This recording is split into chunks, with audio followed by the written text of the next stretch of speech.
Kalian menunggu apa dari Piala Dunia 2026? Bung Harpa nunggu apa dari Piala Dunia? 3 negara yang heboh, banyakkan peserta. Nunggu fairy tale seperti Fazina baru lahir. Fazina apa Fauzinha ya? Nah pokoknya kiper Cape Verde lah. 40 tahun. 40 tahun karena ya setiap Piala Dunia kita nggak hanya bicara soal siapa tim terkuat, siapa yang juara, tapi juga cerita-cerita dongeng di balik itu, impian-impian dari setiap individu maupun negara yang ya bisa Kisah Cinderella gitu. ya sama negara-negara yang mungkin selama ini hanya bisa bermimpi, setiap para pemain yang mungkin hanya bisa bermimpi main di Piala Dunia dan akhirnya bisa terwujud, bahkan bisa menjadi warna yang mungkin akan kekal kita bincangkan sampai berapa puluh tahun ke depan. Jadi itu yang kalau saya pribadi lebih melihat situ. Di luar juga tentunya tim-tim unggulan yang ya pasti kita akan selalu menanti di partai puncak nanti. Semua orang ngomongin Prancis, Spanyol, Inggris apa, tapi Bung Harpan nunggu Haiti. Kurasau bisa golin ke gawang Jerman. Satu Iya, dapat itu lumayan itu. Ya sampai kakek nenek kan dulu bapak gak gol. Bapakmu dulu. Kakek udah nyicil, kakek dulu jebol gawang Manuel Neuer. Nah, itu lebih menurut saya tuh lebih menarik. Ya juara menarik juga, tapi sisi itu juga nggak kalah menarik. Jadi kebayangan kalau cucunya Marozikstra ngomong bapakmu dulu meloloskan Indonesia ke dunia, nyetak gol ke gawang. Nah, walaupun kalah, ya dia nggak masalah ya. Cinderella nggak harus menang tuh. Karena kan ya itu kan pelajaran juga mungkin buat seluruh fans, terutama di Super League lah, supaya tiap fans itu harus mengukur juga timnya ini sebenarnya kekuatannya seperti apa sih. Jadi jangan terlalu menuntut yang sebenarnya secara kemampuan mereka nggak punya gitu. Jadi melihat mengukur, oh tim saya seperti ini nih, jadi kemampuannya hanya di sini, ya udah gitu. Oke, jangan 18 tim semuanya mau juara juga, nggak mungkin. Ya siapa sih nggak mau juara? Ya, tapi kan realistis. Ya, tapi kan nggak mungkin juga mobil Kijang disuruh ke balapan Ferrari sama di track yang sama, di sirkuit yang sama gitu ya. Jadi kalau Indonesia tampil Piala Dunia itu harapan kita semua, tapi pasti. Di 2026 ini apalagi yang ditunggu oleh Bung Harpa? Yaitu last dance-nya Messi dan Ronaldo. Bagaimanapun juga kita kalau boleh mewakili seluruh fans dunia, kita wajib berterima kasih buat sosok ini.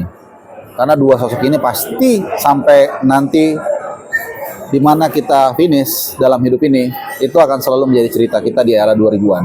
Persaingan antara Ronaldo dan Messi, dan ketika kita berpikir Bang Wes 2022 akan menjadi last dance mereka, ternyata last dance-nya berlanjut di Amerika Serikat, Kanada, dan Meksiko.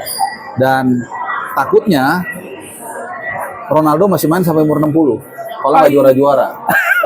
Takutnya, makanya saya bilang Portugal juara aja lah. Biar 40 tahun selesai. Iya, biar selesai dia nggak main-main lagi. Takutnya kalau gagal main terus gitu. Tapi dua sosok ini yang magnet memang sepak bola. Pasti, karena ya sedikit boleh cerita 2022 itu di Qatar, setiap pertandingan yang melibatkan Portugal dan Argentina itu tiketnya pasti susah dijangkau atau susah dicari dan harganya selalu tinggi, dan vibes-nya itu beda.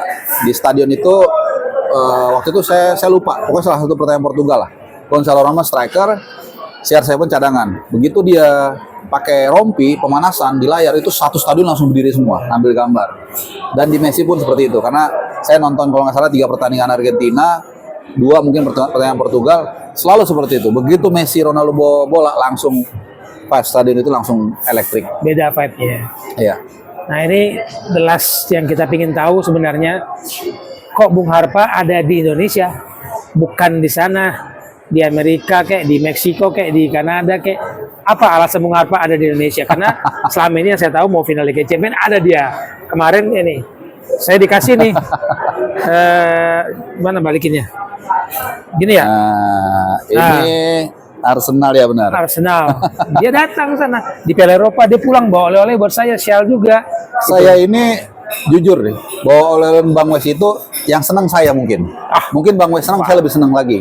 Karena Bang Wes ini adalah idola saya dulu, mentor saya waktu di bola. Beneran. Dan saya ingat pertama kali ketemu beliau itu di Roma. Nggak bisa bohong. Jujur Bang, waktu itu saya melihat, ya sampai sekarang saya tetap menghormati beliau. Itu, ada lagunya tuh, Roma, saya nggak bisa nyanyi. nggak jago nyanyi teman-teman ya. Jadi waktu itu saya ngeliat beliau itu di situ, abang saya, wah ini dia nih yang ya kita kan semua dulu baca tabloid bola, Go dan sportif, Maskus ya, ini 3 dalam tanda kutip kitab suci kita. Jadi kita punya kesamaan juga mengumpulkan sial. Ibaratnya itu kalau zaman dulu tuh perang, biasanya tentaranya itu membawa tanda dari tempat dia bertempur. Nah itu sebagai tandanya, dan ini mungkin filosofi seperti itu. Ya apa ya, menjawab pertanyaan tadi kali ya. Kenapa tidak ada? Kenapa tidak ada Di Amerika, Meksiko maupun ini alasannya Kanada? mau yang bener apa enggak nih? Yang bener dan nggak bener deh. Ada 2. Donald Trumpnya rese. Ya udahlah, udah mau Karena wakili. dia sudah menolak ajakan ngopi bareng Donald Trump. Donald Trump si Barani kan? Itu beda lagi. Itu satu, dan kedua, jujur biayanya luar biasa bang. Luar biasa lah. Itu bukannya gimana ya? Bukannya mungkin kita punya uang 1 juta, tapi kalau kita beli satu potong ayam 1 juta kan nggak layak gitu. Jadi tingkat worth it-nya itu kurang worth it gitu. Dan ya biarlah, kalau memang yang ada kesempatan, ada rezeki itu ya kita senang lihat mereka, tapi for the time being kayaknya nggak dulu. Dan kebetulan saya juga siaran, jadi ya udahlah gitu.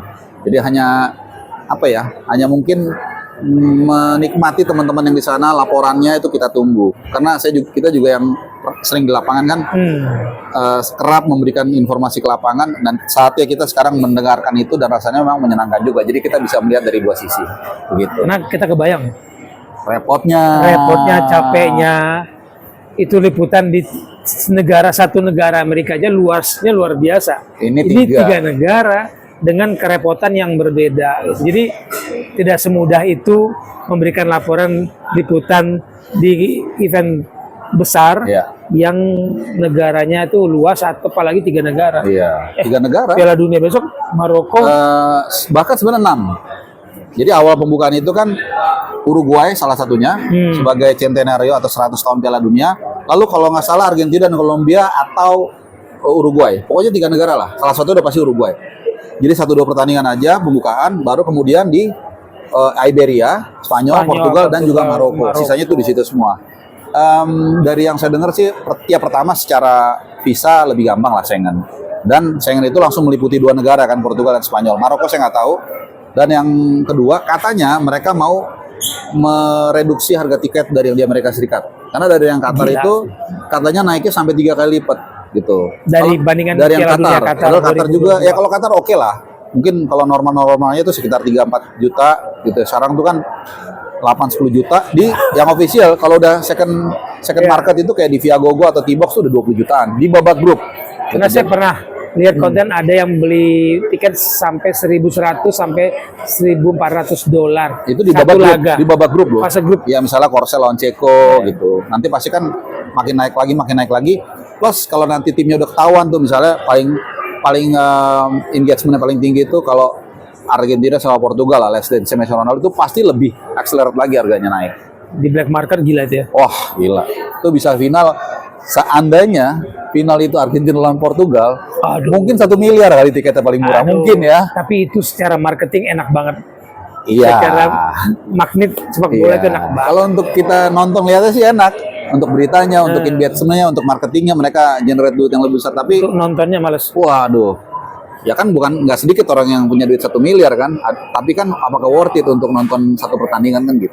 Tapi tetap aja ada orang Indonesia yang nantang. Banyak. Oke, thank you Bang Arba. Siap. Sampai ketemu lagi di What with West.